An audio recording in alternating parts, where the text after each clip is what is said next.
Permission ఉందా నీ దగ్గర? అసలు కొంప ఏంటండి ఇది? కొంపకి తిరిగి నువ్వు ఈ పాంప్లెట్లు పంచడానికి నీకు పర్మిషన్ ఉందా? చెప్పు, ఇప్పుడు చెప్పు. ఏం మాట్లాడవా? మాట్లాడుతున్నారండి మీరు అసలు? మత ప్రచారం చేయడానికి వస్తారేంట్రా మీరా? కొంపకేనా? మీకు అర్థమయ్యేలాగా ఆ, చెప్పమంటారా నువ్వు నన్ను? చెప్పమ్మా, చెప్పు. నువ్వు మీకు చెప్పు. అర్థమయ్యేలాగే చెప్తానండి, కొద్దిగా నా మాట వింటారా? అసలు బలవంతపు మత మార్పిళ్ళు ఎందుకు చేస్తున్నారు మీరు? అసలు మత మార్పిళ్ళు చేయవలసిన అవసరం మీకేంటి? వెంకట గారు, ఒక విషయాన్ని గుర్తుపెట్టుకోండి. క్రైస్తవ్యం అనేది ఒక మతం కాదు, ఓ మంచి మార్గం.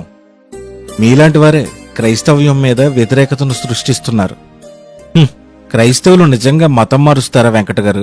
సేవకులు గాని సువార్థికులు గాని కరపత్రిక పంచిపెట్టి సువార్త చేసేవాళ్ల ఉద్దేశం మతాలు మార్చడమా, మతాల మధ్య చిచ్చు పెట్టడమా? ముమ్మాటికి కానే కాదు. మీ ప్రాంతాల్లోకి మీ గ్రామాల్లోకి మతం మార్చడానికి ఏ క్రైస్తవుడు రాడండి. అసలు మేమెవరండి మీ మతాలు మార్చడానికి? కొద్దిగా మాట్లాడే ముందు జ్ఞానంగా ఆలోచించి మాట్లాడితే అర్థమవుతుంది, అపార్థం అవదు.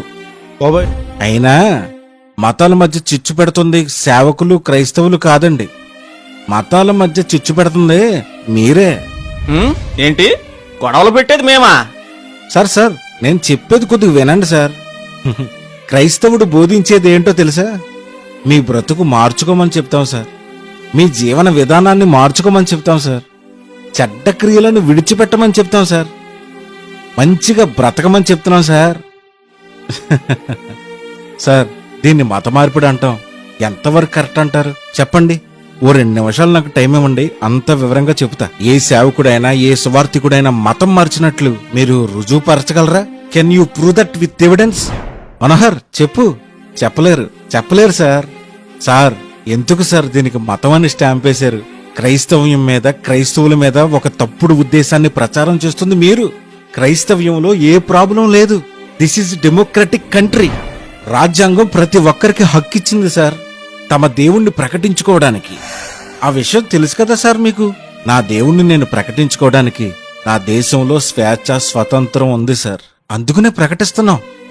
మతం మార్చడం మా ఉద్దేశం కాదు వెంకట గారు, మీ పట్ల మంచి చేయాలన్నదే మా ఉద్దేశం. ప్రజలకు మేమేం చెబుతామో తెలుసా సార్?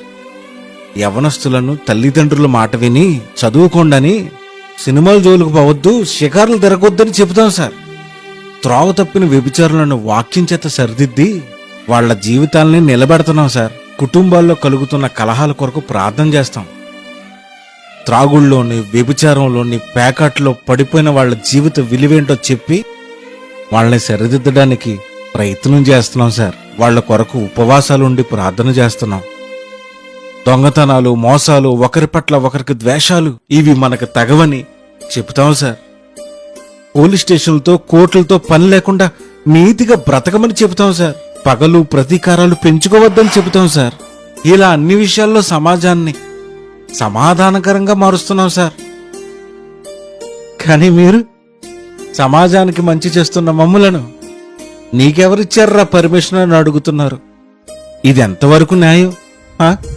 మీరు అడగవలసింది ఎవరినో తెలుసా? చెప్పనా? చెప్పండి. ఏనాడైనా కైనీలు గుట్కాలు అమ్మే షాప్ కాడికెళ్ళి ప్రశ్నించారా నీకెవరిచ్చారా పర్మిషన్ అని? ఆ కైనీలు గుట్కాలు తిని మా పిల్లలు పాడైపోతున్నారని ఎప్పుడన్నా అడిగారా సార్? ఆ షాప్ మూసేయ్ అని ఎప్పుడన్నా చెప్పారా? అడగరు. ఒక్కొక్క కొట్లో సిగరెట్లు అమ్ముతారు, రకరకాల బ్రాండ్ సిగరెట్లు అమ్ముతారు. ఏనాడైనా మూసే అని చెప్పారా? అడిగారా? అవి మాత్రం అడగరు. ఆ సిగరెట్లు కాల్చడం వల్ల ఊపిరితిత్తులు పాడైపోయి అనారోగ్యంతో ప్రాణాలు పోగొట్టేసుకుంటున్నారు. ఏనాడైనా అక్కడికి వెళ్ళి అడిగారా? నీకెవడిచ్చాడురా పర్మిషన్ అని అడిగారా? ఎంతమంది జీవితాలు నాశనం అయిపోతున్నాయో తెలుసా? అయ్యి మాత్రం అడగరు. బయట కరపత్రికలు పంచి పడుతుంటే మీకెవరిచ్చారని పర్మిషన్ అని అడుగుతున్నారు. సార్, ఏదైనా వైన్ షాప్ దగ్గరికి వెళ్ళి అడిగారా? ఈ సారా దుకాణం ఇక్కడ ఎందుకు పెట్టావురా? నీకెవడిచ్చాడురా పర్మిషన్? ఒకవేళ పర్మిషన్ ఇస్తే ఇక్కడ పెట్టేస్తావా? దీనివల్ల ఎన్ని కుటుంబాలు నాశనం అయిపోయి బజారును పడుతున్నాయో అని ఏనాడైనా అడిగారా? మనోహర్, ఎప్పుడైనా అడిగారా మీరు? కానీ మేము సత్యాన్ని ప్రకటిస్తుంటే మూసేయండి, ఆపేయండి, మైక్ కట్టేయండి అని అంటున్నారు.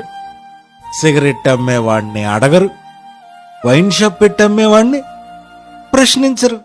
వెంకట గారు, చివరిగా ఒక మాట అండి. బలవంతపు మత మార్పిడి అంటున్నారు కదా, ఆ మాట అంటానికి కనీసం ఇంకిత జ్ఞానం అనేది ఉండాలి కదండి మీకు. బలవంతపు మత మార్పిడి అంటే ఏంటో తెలుసా సార్ మీకు?